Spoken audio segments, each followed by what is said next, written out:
5월의 햇살이 교실 창문으로 쏟아져 들어왔습니다. 이서연은 칠판에 가족이라는 단어를 또박또박 적었습니다. 아이들의 눈빛이 반짝였습니다. 32의 초등학교 교사, 결혼한 지 2달째였습니다. 선생님, 결혼하니까 좋아요? 앞자리에 앉은 여학생이 물었습니다. 서연은 잠시 미소를 머금었습니다. 응, 좋단다. 그녀는 거짓말을 하지 않았습니다. 실제로 좋았으니까요. 김민호와의 결혼은 순탄했습니다. 광고회사 기획자인 그는 바쁜 사람이었지만 서연에게는 언제나 다정했습니다. 퇴근 후 늦은 시간에도 문자를 보냈습니다. 오늘도 수고했어. 내일 아침엔 내가 준비할게. 작은 약속들을 지키는 사람이었습니다. 서연은 대학 졸업 후 곧장 교단에 섰습니다. 7년 차 교사였습니다. 학생들은 그녀를 좋아했습니다.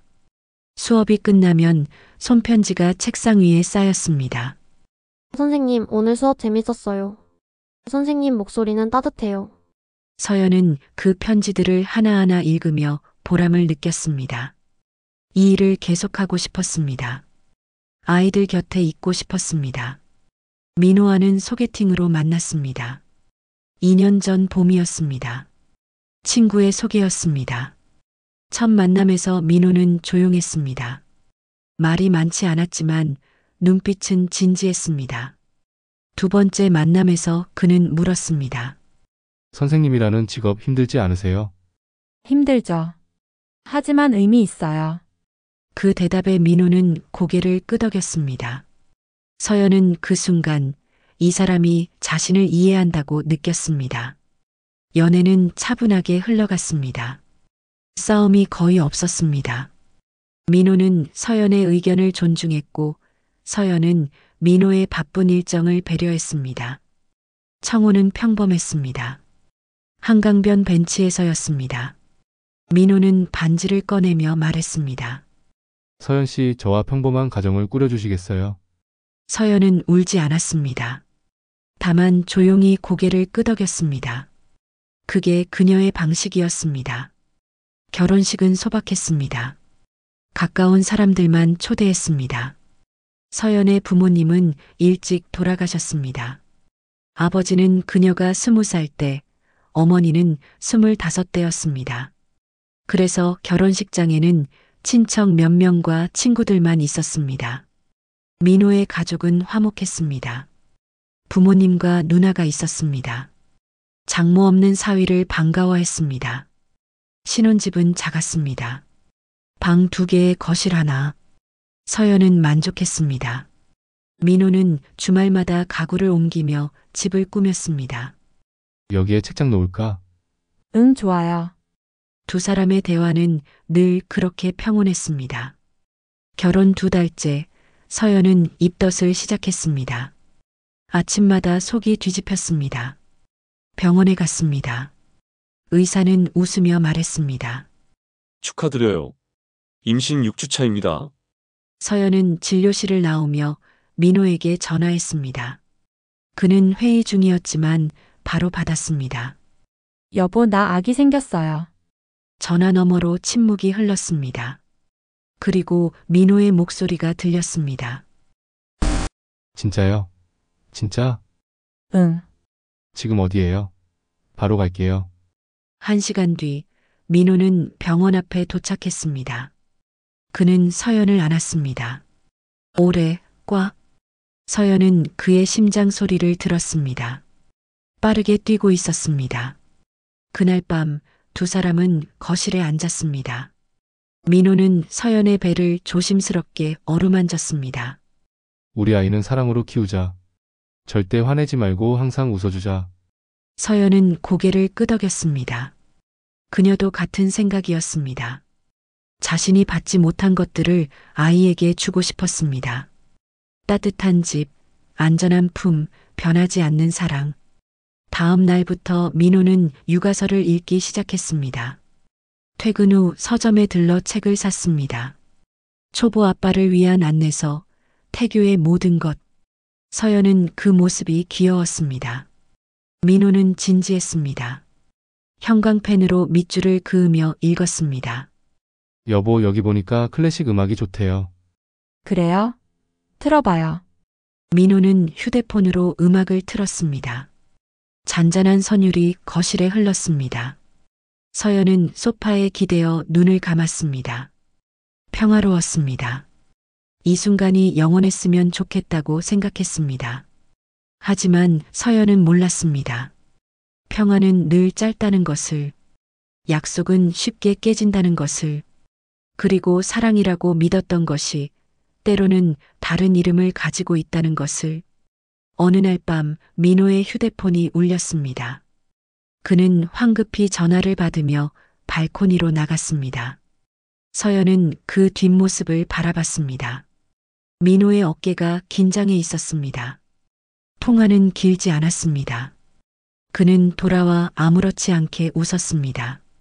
회사 일이야. 괜찮아. 서연은 더 묻지 않았습니다. 믿고 싶었으니까요. 하지만 그날 밤 그녀는 잠들지 못했습니다. 창밖에 달빛이 차가웠습니다. 며칠 뒤 민호는 야근이 잦아졌습니다. 주말에도 회사에 나갔습니다. 서연은 혼자 있는 시간이 많아졌습니다. 배가 조금씩 불러왔습니다. 거울을 보며 생각했습니다. 괜찮아. 다들 이렇게 사는 거야. 5월이 지나고 6월이 왔습니다. 서연의 일기장에는 이런 문장이 적혔습니다. 오늘 우리 인생의 봄이 시작됐다. 이 계절이 오래 계속되길. 그녀는 믿었습니다. 사랑은 약속으로 완성되는 줄 알았습니다.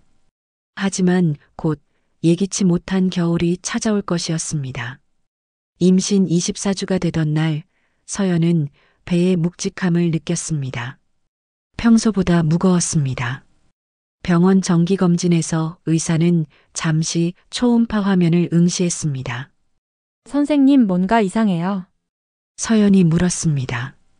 의사는 천천히 고개를 들었습니다. 이상한 건 아니고요. 쌍둥이세요. 네? 아니, 정확히는 새쌍둥이입니다. 서연은 숨이 멎는 것 같았습니다. 새쌍둥이. 그 단어가 현실로 느껴지지 않았습니다. 의사는 차분히 설명을 이어갔습니다. 초기 초음파에서는 한 명만 보였는데 나머지 두 명이 뒤에 가려져 있었나 봅니다. 드문 경우지만 가끔 있어요. 그럼 위험한 건 아닌가요? 타태 임신은 조산 위험이 높습니다. 철저히 관리해야 해요. 무리하지 마시고 증상 있으면 바로 오세요.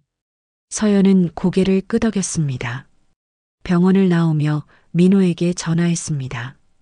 여러 번 울렸지만 받지 않았습니다. 문자를 보냈습니다. 여보, 급한 일 있어요. 연락 주세요.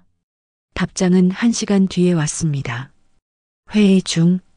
저녁에 얘기해. 저녁, 민호는 늦게 들어왔습니다. 피곤한 얼굴이었습니다. 서연은 식탁에 앉아 기다리고 있었습니다. 여보, 오늘 병원 갔었어요. 응, 괜찮아? 새쌍둥이래요. 민호의 손이 멈췄습니다. 그는 서연을 바라봤습니다. 뭐? 3명이에요. 아기가. 침묵이 흘렀습니다. 길고 무거운 침묵이었습니다. 민호는 천천히 소파에 앉았습니다.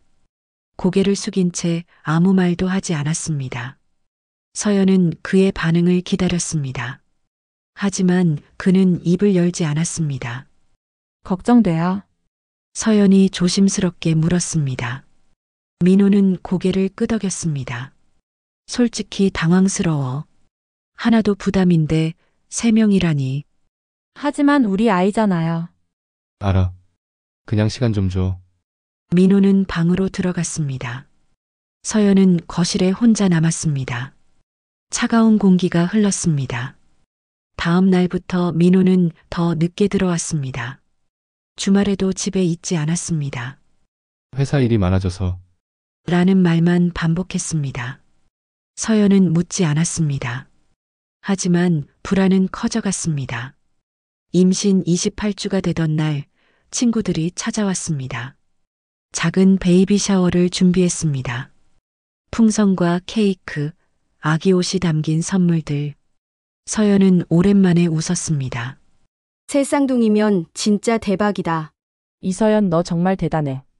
친구가 말했습니다. 다른 친구가 덧붙였습니다. 근데 민호 씨는 오늘 회사야? 응, 중요한 미팅이래. 서연은 담담하게 대답했습니다. 친구들은 더 묻지 않았습니다. 분위기를 바꾸려는 듯 케이크에 불을 켰습니다. 소원 빌어. 서연은 눈을 감았습니다. 우리 아이들 건강하게 태어나게 해주세요. 그때였습니다. 복부에 날카로운 통증이 왔습니다. 서연은 얼굴을 찌푸렸습니다. 서연아, 괜찮아? 배가 너무 아파. 통증은 점점 심해졌습니다. 친구들이 황급히 병원에 전화했습니다. 구급차가 도착했습니다. 서연은 들것에 실렸습니다. 친구가 민호에게 전화를 걸었습니다. 받지 않았습니다. 몇 번을 더 걸었습니다. 마침내 연결됐습니다. 민호 씨, 서연이가 병원 실려갔어요. 빨리 오세요. 전화는 끊겼습니다. 응급실은 혼란스러웠습니다. 의사와 간호사들이 서연 주위를 둘러쌌습니다. 조산입니다. 수술 준비하세요. 서연은 천장을 바라봤습니다. 형광등이 눈부셨습니다. 누군가 그녀의 손을 잡았습니다. 간호사였습니다. 괜찮아요. 아기들 곧 만날 수 있어요. 서연은 고개를 끄덕였습니다. 눈물이 흘렀습니다. 무서웠습니다. 아이들이 너무 작았습니다. 살 수 있을까? 건강할까? 그 생각뿐이었습니다. 수술은 2시간 걸렸습니다. 서연이 눈을 떴을 때 회복실이었습니다. 온몸이 무거웠습니다. 간호사가 다가왔습니다. 축하드려요. 새 아기 모두 무사해요. 정말요? 네. 신생아 중환자실에 있어요. 작지만 잘 버티고 있어요. 서연은 울었습니다. 안도의 눈물이었습니다. 그리고 물었습니다. 남편은 왔나요? 간호사는 잠시 망설였습니다. 아직 안 오셨어요. 서연은 천장을 바라봤습니다. 마음이 무너졌습니다. 가장 중요한 순간에 그는 없었습니다. 다음 날 아침 민호가 병실에 나타났습니다. 얼굴은 창백했고 눈은 충혈돼 있었습니다. 서연은 그를 바라봤습니다. 어디 있었어요? 미안해. 전화를 못 봤어. 못 본 게 아니라 안 본 거잖아요. 민호는 대답하지 못했습니다. 서연은 고개를 돌렸습니다. 아기들 봤어요? 아직. 가봐요. 신생아실에. 민호는 천천히 병실을 나갔습니다. 서연은 혼자 남았습니다. 창밖은 흐렸습니다. 비가 내릴 것 같았습니다. 민호는 신생아 중환자실 앞에 섰습니다. 유리창 너머로 작은 인큐베이터 3개가 보였습니다. 그 안에 아기들이 있었습니다. 너무 작았습니다. 온몸에 선이 연결돼 있었습니다. 민호는 숨이 막혔습니다. 내가 감당할 수 있을까? 두려움이 밀려왔습니다. 책임의 무게가 짓눌렀습니다. 그는 뒤를 돌았습니다. 복도를 걸었습니다. 병원을 나왔습니다. 차에 올랐습니다. 시동을 걸었습니다. 그리고 떠났습니다. 사흘이 지났습니다. 민호는 돌아오지 않았습니다. 전화도 받지 않았습니다. 서연은 휠체어를 타고 신생아실로 갔습니다. 유리창에 손을 댔습니다. 아기들은 작은 가슴을 움직이며 숨쉬고 있었습니다. 엄마가 지켜줄게. 걱정하지 마. 서연은 중얼거렸습니다. 눈물은 나지 않았습니다. 이제 울 시간이 없었습니다. 싸워야 했습니다. 혼자서라도. 친구가 찾아왔습니다. 민호를 찾아봤다고 했습니다. 회사에도 나오지 않는다고 했습니다. 휴대폰은 꺼져 있다고 했습니다. 서연은 고개를 저었습니다. 됐어요. 이제 상관없어요. 서연아, 혼자서도 할 수 있어요. 해야 하고. 그날 밤 서연은 일기를 썼습니다. 봄은 짧았다. 겨울이 왔다. 하지만 나는 포기하지 않는다. 아이들을 위해서라도. 그녀는 펜을 놓았습니다. 창밖에는 비가 내리고 있었습니다. 차갑고 끝없는 빗줄기였습니다.